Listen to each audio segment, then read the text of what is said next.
नमस्कार। आखिर किसी कहानी में ऐसा क्या होता है कि वो इतनी डरावनी बन जाती है? आज हम एक हिंदी हॉरर कहानी की चीर फाड़ करेंगे और समझेंगे कि डर का ताना बाना कैसे बुना जाता है, जिससे कोई कहानी सच में खौफनाक बन सके। कहानी की शुरुआत होती है एक बहुत ही पावरफुल लाइन से, मतलब पैसा सब कुछ कर सकता है।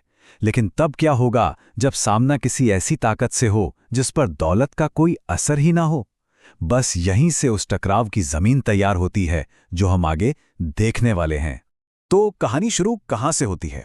असल में शुरू से नहीं, बल्कि बिल्कुल बीच से। ये हॉरर कहानियों की एक बहुत पुरानी ट्रिक है जिसे कहते हैं इन मीडियास रेस। मतलब कहानी आपको सीधा एक्शन के बीचों बीच फेंक देती है।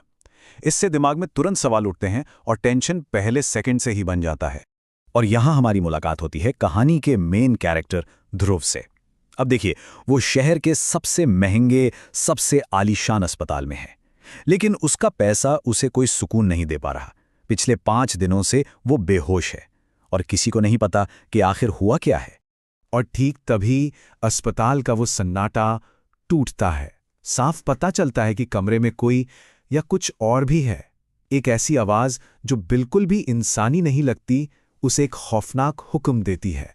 और इसके बाद जो सीन आता है वो सच में रोंगटे खड़े कर देने वाला है। ध्रुव नजर तो आता है, लेकिन वो अब ध्रुव नहीं लगता।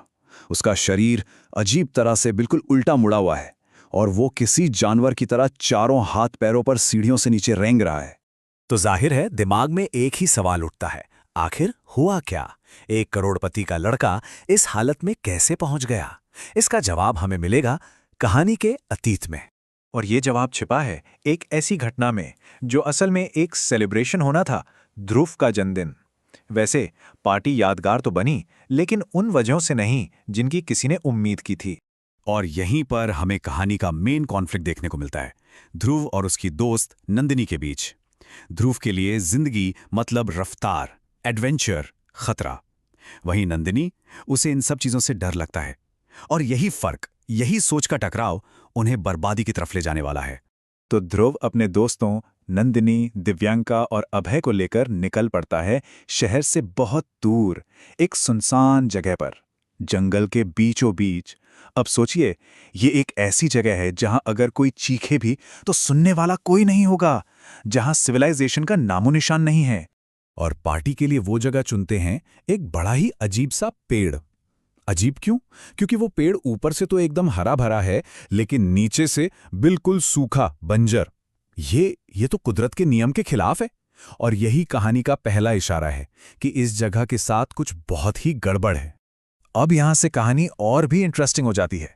डर पैदा करने के लिए वो एक के बाद एक क्लासिक हॉरर ट्रिक्स का इस्तेमाल करती है और माहौल ऐसा बन जाता है कि उस डर को लगभग महसूस किया जा सकता है। तो होता क्या है? कहानी उन्हें एक मौका देती है, फिर दूसरा, फिर तीसरा। ये चेतावनियां, ये वार्निंग्स एक एक करके आती हैं और हर अगली वार्निंग पिछली वाली से ज्यादा डायरेक्ट और ज्यादा खतरनाक होती जाती है। तो सबसे जरूरी बात क्या है? ये लोग हर चेतावनी को मजाक में उड़ा देते हैं। उनका ये एटीट्यूड, उनका ये घमंड उस अनदेखी शक्ति के लिए एक खुला चैलेंज बन जाता है और बस उसी पल उनकी किस्मत का फैसला हो जाता है। और बस यहीं से वार्निंग्स का सिलसिला खत्म होता है और शुरू होता है असली आतंक। अब कहानी उस मॉन्स्टर को हमारे सामने लाती है। वो डर जो अब तक धीरे धीरे बढ़ रहा था, वो अचानक से जान बचाने की भागदौड़ में बदल जाता है। क्यों? क्योंकि अब वो चीज, वो प्राणी उनके सामने आ चुका है। और ये कोई ऐसा वैसा मॉन्स्टर नहीं है, ये है एक ब्रह्म राक्षस, हमारी लोक कथाओं का एक बहुत ही भयानक कैरेक्टर, एक शापित ब्राह्मण की आत्मा। मतलब समझिए, वो आधा पवित्र है और आधा शैतान, और यही कॉम्बिनेशन उसे और भी ज्यादा खतरनाक बना देता है। और अब कहानी अपने सबसे क्रूर हिस्से पे पहुंचती है। अटैक बहुत तेजी से और बिना किसी रहम के होते हैं। ब्रह्मराक्षस एक एक करके सबको खत्म करता जाता है, जब तक कि सिर्फ ध्रुव और नंदिनी जिंदा नहीं बचते। लेकिन कहानी यहां खत्म नहीं होती। एक आखिरी खौफनाक ट्विस्ट के साथ वो राक्षस ये साबित कर देता है कि जंगल से भाग जाने का मतलब उसके कहर से बचना नहीं है। और अब कहानी एक पूरा सर्कल लेकर ठीक वहीं वापस आ जाती है जहां से हमने ये सब समझना शुरू किया था। मतलब फ्लैशबैक का अंत हमें सीधा अस्पताल के उस बेड नंबर 13 पर ले आता है। ये एक बहुत ही शानदार नैरेटिव लूप है। मतलब वो लड़का जो सड़क के किनारे डर के मारे बेहोश हो गया था, असल में वही है जिसे हमने कहानी की शुरुआत में बिस्तर नंबर 13 पर उस खौफनाक हालत में देखा था। तो कहानी हमें एक बहुत ही मजेदार सवाल के साथ छोड़ जाती है।